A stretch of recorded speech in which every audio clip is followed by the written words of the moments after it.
Hey guys, let's talk about Amex, Mastercard, and Visa. What's the difference between them? Is Mastercard and Visa, are they banks? Amex, is it a bank?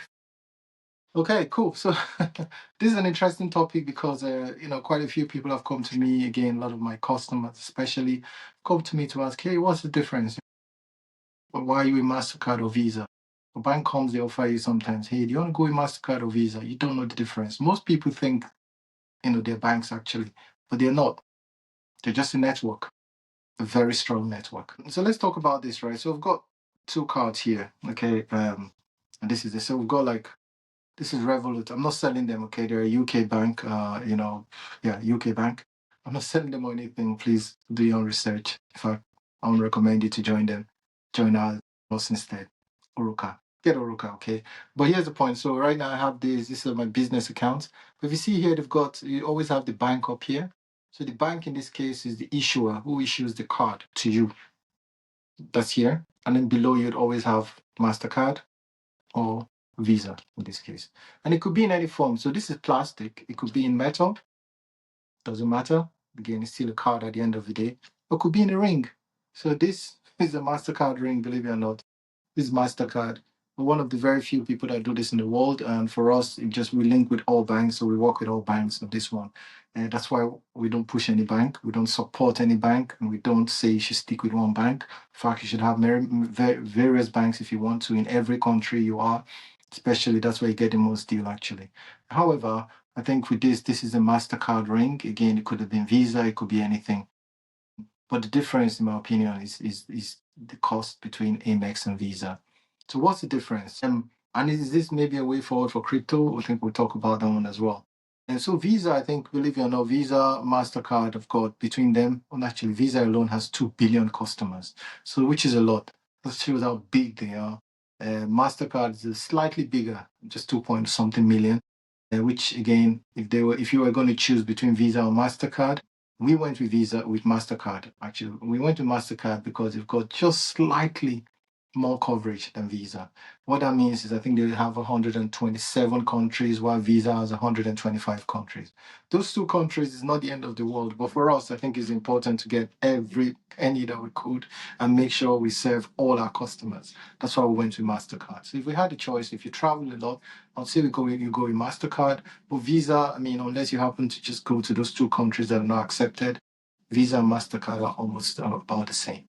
And those two are called open loop. So that means they're open because they share information with each other. There are a lot more. Okay, there's Union Pay, there's JCB, there's Dyna.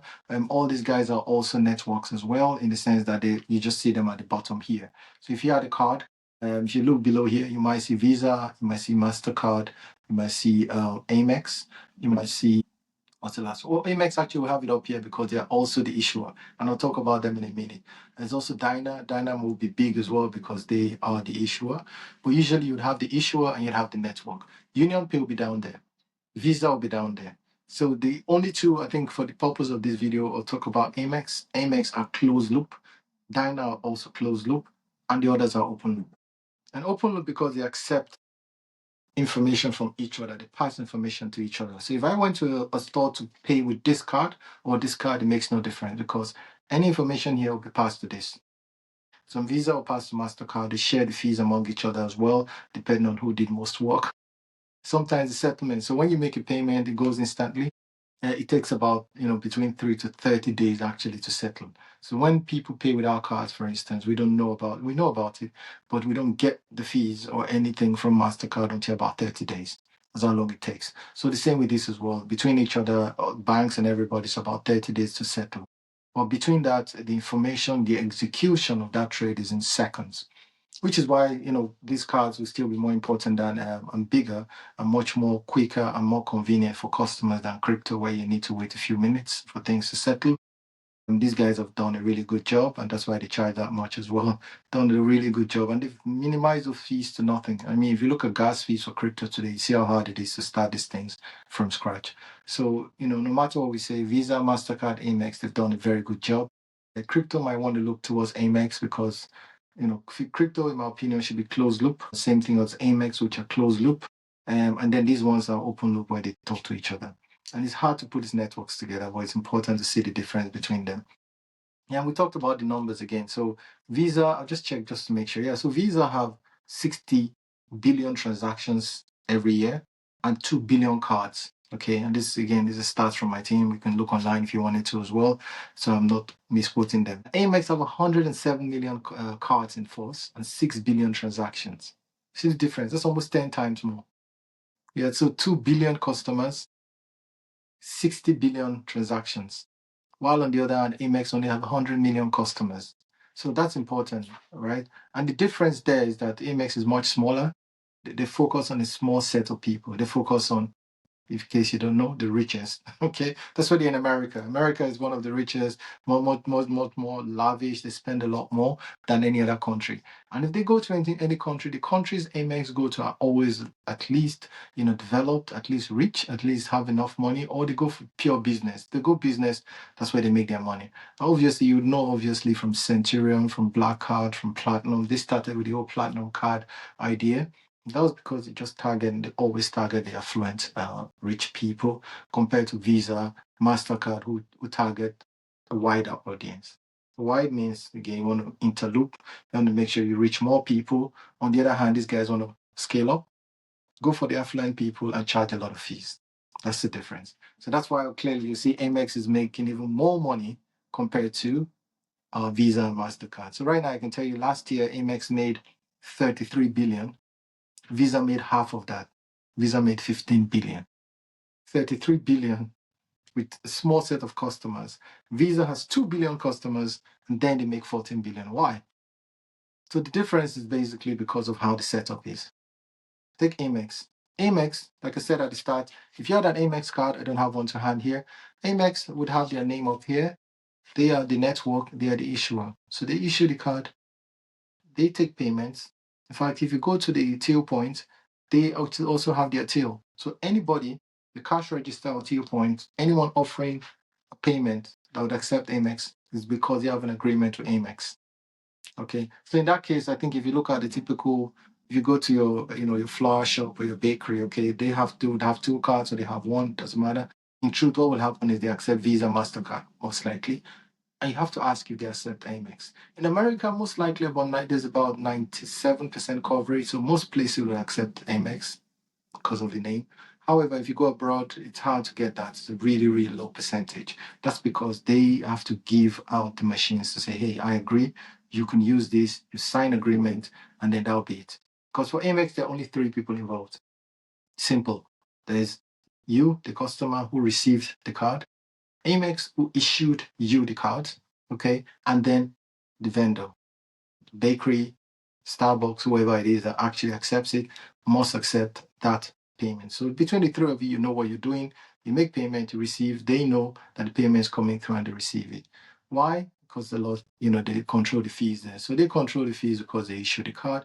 They control the fee because they agree the payment mechanism, and they charge a lot more because they bring more expensive customers who pay a lot more. That brings me to how much people pay. Believe it or not, if you go into a store and you pay $50 as a normal customer, an typical Amex customer will pay 150. So they spend three times more than the average Visa or Mastercard user. That's why people accept Amex. People accept Amex because again they pay more fees. But here's the point: they accept it because there's more people that will come through. They don't spend more. So if more people are spending, more people are buying, are you going to worry about 1 to 2% extra that Amex charge you? Not really. So that's important. So again, people worry about money, the small percentages. But if you're looking at volume and big, again, the grand scheme of things, you have to look at the quality of customers coming through the door. And if Amex customers are more important, they see a lot more towards that. So if you look at that, then let's look at, the other guys, MasterCard and Visa. So Amex, just to repeat, there are three people involved. There's you, who issue the card, the customer. Then there's also then the vendor who's receiving payment, and Amex, who's in the middle.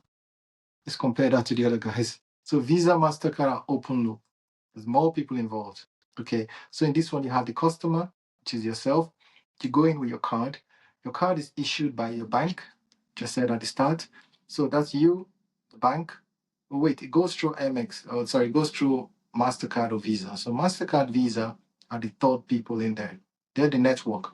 So they decide where the payment goes into. They try and transfer the payments, resolve, make sure the payment is there, make sure the token is recognized, and you have enough money, and they pass that on. Then lastly, then you have obviously your merchant. Okay. And then the merchant has a bank. That's the fifth. So the merchant and his bank, the network, you and your bank, five people. It gets even more complex because you can have an aggregator. And the aggregator is someone like Stripe or like Dojo or like Adyen Bank. So any of these guys that actually give a device, they are aggregators because all they do is they aggregate all the payments and pass that out. So that's five. So five people involved. And here's the funny thing that happens in less than a second as well, like 2 seconds max. So when you tap your payment, it goes one, two. Information has gone from you to your bank, from your bank to Mastercard Visa. From Mastercard Visa, it's gone to the merchant in front of you. The merchant has sent the money to his account in 2 seconds. That's crazy. So that's why, again, I repeat, it's so hard for crypto event for anyone else to try and compete with that market. And I would advise, again, I've said this several times to most people that want to get into this, and be careful because again, crypto is still way behind. If crypto is going to grow, they need to grow away from these people, grow away from the five people who already they have their own thing going there. They settle everything in less than 2 seconds, 2 seconds, 3 seconds max. They're done. You're still trying to organize how things work on crypto. In my opinion, crypto should be closer to Amex. But Amex, there are only three people involved. There's Amex, there's a customer, there's the person that is making payment, the merchant. Crypto should be the same. Crypto should be you, the merchant who would accept crypto or not, and the machine. That's it. And the machine then is actually what decides, who would accept payment or not, validates the payment against the node. So things like that is what we need to do. If we get towards that, I think it's most likely that crypto will be accepted as a form of payment. That being said, I think again the point was to find out the difference between Visa, MasterCard, and Amex. So just to repeat again, MasterCard and Amex are effectively, very different, but they're not banks. Okay, a lot of people ask that, are they banks? No, they're not. They don't need to be banks. I remember a customer asking us, or one, I think it was an investor or someone. Someone asked us like, "Hey, you're doing the rings today, but what if a bank does it tomorrow?" Okay, fine. But what if MasterCard want to do it? Because these are MasterCard. So this is a MasterCard on a card, and this is also a MasterCard chip in here. So this is MasterCard. MasterCard give this to us and say, there you go. Similar to the way MasterCard would give this to a bank. So a MasterCard can give this to a bank and go, there you go. And then the card is designed by the bank. So the bank decides that this is going to be black, and then they design it, put that name in there, but they must put their Visa, the logo down there. That's what Visa out there. So Visa or MasterCard will look at this design and approve it. Okay. Same thing with this as well. This is a metal card. So with this same thing, Visa Infinite looked at it and said, I agree, it looks nice. We approve this. So they have to approve this, but this is Visa's card. Okay. And same thing here as well. So MasterCard came to us, or we went to MasterCard and said, can we have some chips? So they gave us these chips and then we put it into this ring. They look at the ring, they're like, okay, this looks nice. That's the design. So we designed this as much as the bank designs this, and then you can make payments. And then the question now becomes, okay, can Mastercard or Visa not do this? Yes, they can, as much as they can do this. So Visa can just put their name here and say this is a Visa card, okay? However, where they make their money is actually in the transactions. I told you at the start, these guys have 2 billion cards in issuance. So the more cards they give, the better the business model for them. They want to give away cards. They want to give away rings because that's how they make their money. They make their money not from these cards being, because cards are nothing, right? It's not that expensive, to be honest. This is metal, but it's still not that expensive to put together. So with this, if you put this together, send it out, you don't make enough money, you make money on the transactions, and that's how Visa make money. They'll rather give this away for free if they need to, but they make money on the small transactions up to 0.4% in Europe, and abroad, I think in the US, it could go up to 1.5, sometimes 3%, depending if it's debit or credit cards that were issued. Again, all still within the same network. So these guys make money from transactions. Same thing with this as well. So whenever we tap to make payment, they make money as if it's a card. So they don't care. And it's much more painful. And I can tell you truly, it's much more painful to put this together because this card was issued. I think there's nothing, they try and pretend, even Centurion try and pretend that it's special, there's a crazy design.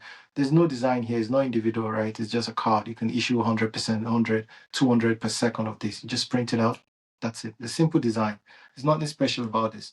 Well, banks don't like this. Amex wouldn't like this as well. I'll tell you, most people don't because you have to design these. You have to make sure it's the right size. Again, summer, winter time, the sizes change. Our customers, again, we always have to talk to them. It changes a lot. So just putting the stock together and the logistics is so much pain that Visa, Mastercard rather give it to you. You do it, and then they take their money anyway. Compared to how much they possibly make from this, it's not a lot. But for us, I think again, for me, I just love rings, so that's why I took it as a passion. And most people who do this as well is mostly because of passion, because of the fashion. I think Centurion tried to do this, they failed. Amex failed. And what they had to do is they had to take it to their upper clients. So they now offer it to their Centurion customers. And the Centurion customers, again, this couldn't work. So what Centurion had to do was work with Prada. Prada, again, being the fashion house, actually then took on the design. But again, Prada are not going to work with anyone, so they work with only the Centurion. And for us, the difference is that we work with everyone.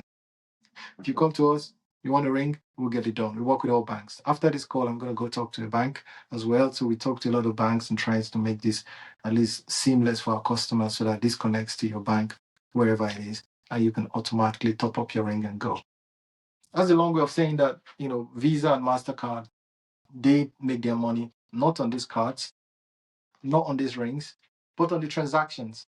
And Amex make a lot more money because their customers spend a lot more. So they don't care about numbers. They care about good customers. They go for US customers. They'll go for Switzerland. They'll go for Europe. They don't go for small markets. And they're going to go for small markets. They'll go for business customers because the business customer spends a lot more than you who is going to the shop. You want to make sure you're getting the best value. You get the best value, you get the cheapest stuff possible. The business customer will spend quickly because they're going to claim the expense anyway. So that's where you see Amex running into a lot in terms of the business side. They also run to countries that are already developed and spend a lot. That's where they make their money. On the other hand, Visa, MasterCard, they make their money from transactions. So the smaller the transactions, that's fine. They don't care. All they care about is sending as many cards as possible to as many countries as possible because that's how they make their money. So I hope that's drawn the difference between them. Again, Amex, Visa, these guys are not banks. No, Visa, Amex, sorry, correct that. Amex are a bank because they issue cards, but they're also a network. MasterCard and Visa are not banks, and they don't want to be banks, at least at the moment. And they make a lot more money from being a network where they see a lot of transactions compared to your bank, who's only got 1 million, 2 million customers to service max. So take care and have a nice day, and I'll talk to you later. Bye.